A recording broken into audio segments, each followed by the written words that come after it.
안녕하세요. 축구 전문 기자 한준입니다. 토트넘 허스퍼가 지난 9월 23일 영국 현지 시간으로 월요일에 토트넘의 열혈 서포터들을 한자리에 모아둔 2024 팬 포럼을 진행했습니다. 이 자리에는 토트넘의 주장인 손흥민 선수도 참석했고 엔지 포스테코글루 감독도 참석했지만 정말 중요했던 인물은 구단 운영을 총괄하고 있는 다니엘 레비 회장, 그리고 선수단 운영을 총괄하는 신임 테크니컬 디렉터인 요한 랭 디렉터였는데요. 이 두 인물도 팬들을 직접 만나서 팬들이 궁금해하고 있고 또 의문을 가져왔던 부분들에 대해서, 앞으로 구단을 어떻게 운영할지에 대해서 솔직하게 이야기를 했고, 또 레비 회장 같은 경우에는 자신의 운영 방식에 대해 조금 비판적인 시선에 대해서도 내 방식이 옳다고 생각한다, 사과할 생각이 없다라고 말하는 그런 화제가 됐던 이야기도 있었습니다. 대체 어떤 이야기들이 있었는지, 또 왜 그런 말까지 나왔는지 많이들 궁금하실 것 같은데요. 특히 토트넘 같은 경우에는 현재 한국 대표팀의 주장인 손흥민 선수가 활약 중인 팀이고, 또 내년 1월에는 한국 축구를 대표하는 유망주 강원FC의 양민혁 선수가 이미 사전 계약을 맺고 합류할 예정인 만큼 우리 한국 축구 팬들 모두가 주목하고 또 응원하는 팀이기도 하기 때문에 앞으로의 운영 상황과 비전은 분명히 체크해 봐야 되는 요인입니다. 게다가 손흥민 선수가 이제 전성기의 시간이 얼마 남지 않았잖아요. 본인도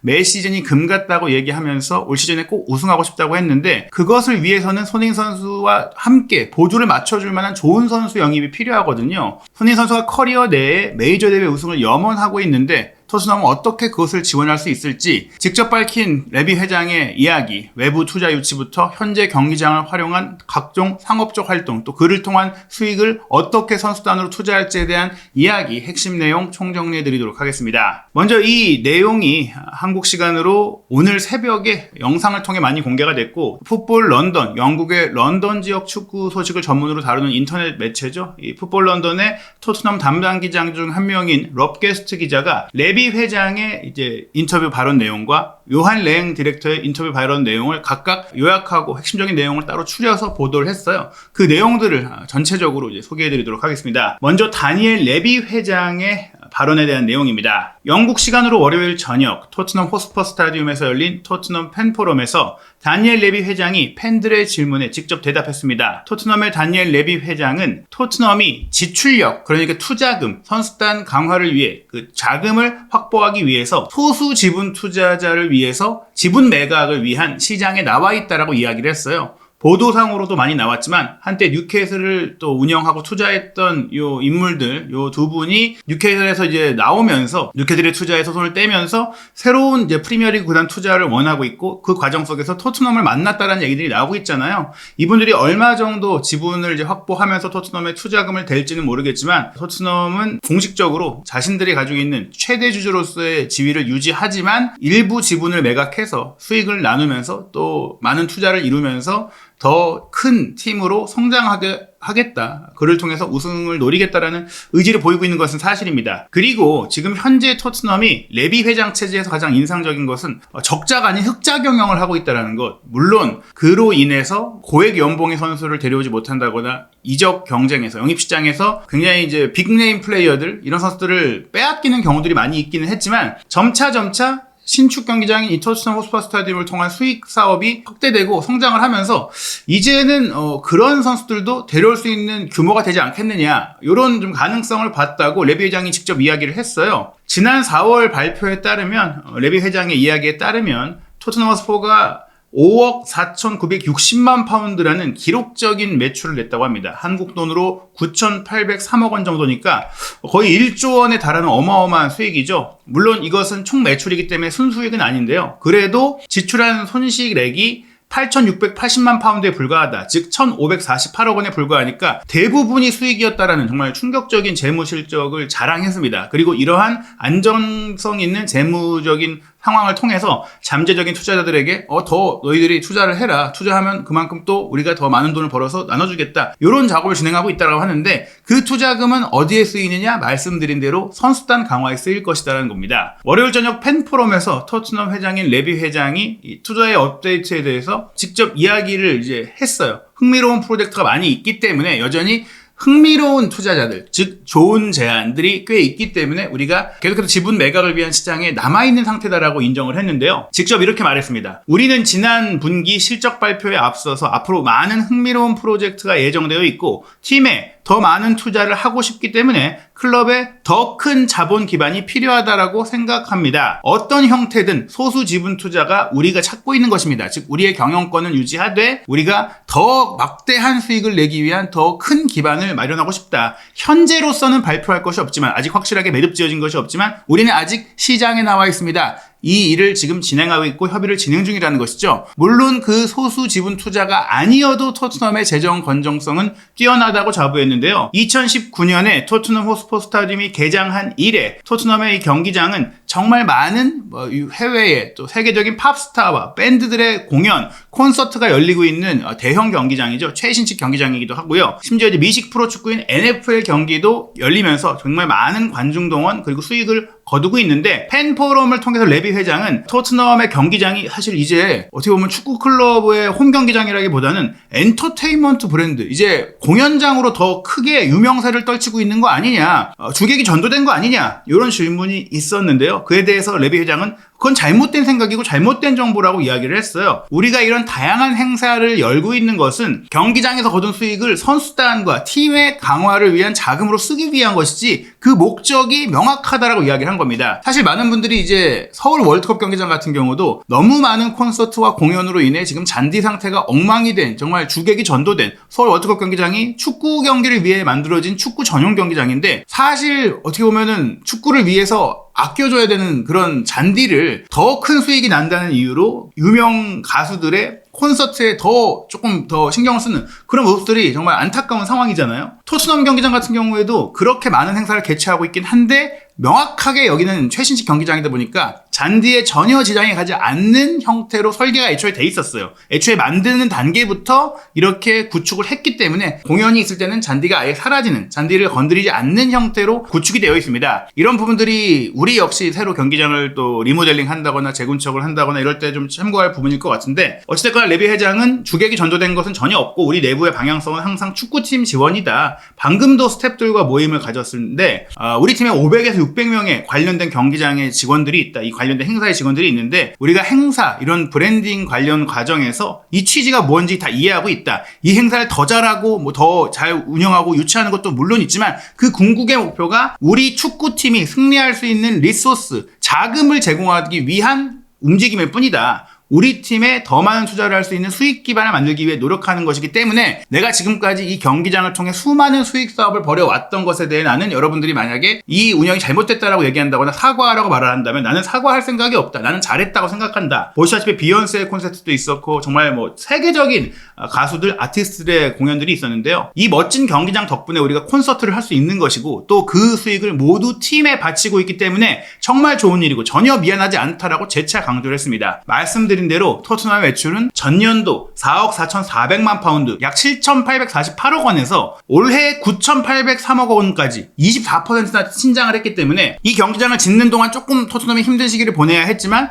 경기장이 완공되고 그 뒤에 이 경기장을 통해 벌어들이는 수익은 분명히 구단의 더욱더 강한 미래를 이끌어낼 것이다라고 얘기하는 것이죠. 지난 시즌 기준으로 5억 파운드의 매출을 돌파한 것이 레비 회장의 말에 따르면 전 세계 축구팀들 중에서 8번째로 높은 매출액이라고 합니다. 즉 풋볼 머니리그, 축구팀들의 상업적인 이 능력에 있어서 토트넘이 탑10 10손가락 안에 들고 있는 상황이에요. 그 안에 드는 팀들이 만들어왔던 근래의 축구 리그나 대회에서의 역사, 성과, 이런 것들에 분명히 토트넘이 못 미치고 있는 상황인데 이제 이 자금을 통해서 우리가 충분히 그런 팀의 반열에 오를 수 있는 자원을 제공할 수 있고 그 격차를 이제 좁혀나가고 있다. 이미 그 오래전부터 이런 매출액이 높았던 팀들은 그 기간이 오래되었다는 점에 있어서 더 적극적인 투자를 통해 선수단을 강화해왔고 결과를 냈는데, 그러면서도 어떻게 보면 순이익이 그렇게 높지 않았거든요. 그런데 토트넘은 순이익까지 꽤 많이 확보하는 구단의 재정 건정성 속에서 이런 결과를 이뤄냈다라면서 레비 회장은 팬들 앞에서 자부심을 표한 것이고요. 그리고 또 하나 주목할 부분이 유스팀, 아카데미, 어린 선수 영입인데 해리 케인과 같은 선수를 앞으로도 더 배출하겠다는 생각이 있고 그래서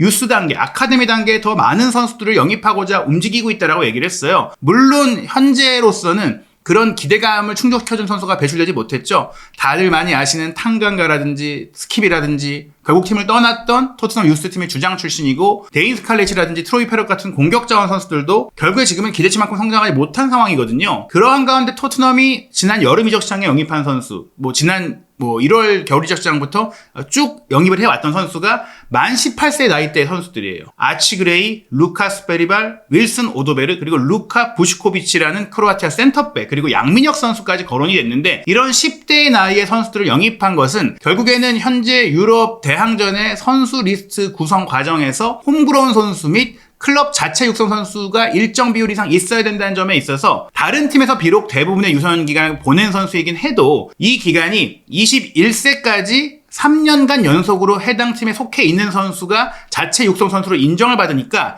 18살인 선수를 영입해서 21살까지 보유하면서 이 선수를 우리의 자체 육성 선수 리스트에 넣겠다라는 의지가 있는 거거든요. 그것은 구단의 아카데미를 강화하는 면뿐만 아니라 현재 유럽 축구계의 선수 등록 과정의 그 행정적인 문제까지 생각을 한 것이고, 또 이런 어린 선수, 젊은 선수 중에서 우수한 자원을 영입하는 것이 결국에는 우리가 큰 돈을 들이지 않고 정말 뛰어나게 될 선수를 미리 입도선매한 것이다. 다만 이런 방향성 속에 이런 선수들을 영입하긴 했지만, 그렇다고 해서 내가 엔지 포스테코글루 감독에게 젊은 선수, 어린 선수 유망주만 계약하라고 지시한 적도 없고 그럴 생각도 없다고 했어요. 우리는 특정한 방식으로 경기를 하고 싶다. 즉 포스테코글루 감독을 선임한 것처럼 공격적이고 주도적이고 지배적인 축구를 원하고 그런 축구에 적합한 선수와 계약을 한다라는 목적성을 갖고 있는 것이지, 그냥 어린 선수, 미래를 위한 선수, 지금이 아닌 앞으로를 내다보는 영입만 하는 것은 아니다고 했습니다. 뭐 그런 과정 속에 솔랑키가 온 것도 있겠죠. 어찌됐거나 결과적으로는 어린 선수만 오게 된 상황이긴 한데, 그래도 이렇게 아카데미를 통해 젊은 선수를 발굴해서 우리가 직접 키운 선수가 활약하는 게 팬들이 원하는 것이라고 생각을 한다. 그래서 우리는 이렇게 벌어들인 많은 수익을 또 아카데미에 투자를 하고 있기도 하다. 우리가 이적 시장에서 돈을 안 쓰는 것 같아 보이지만 이 돈을 우리가 그냥 먹고 그냥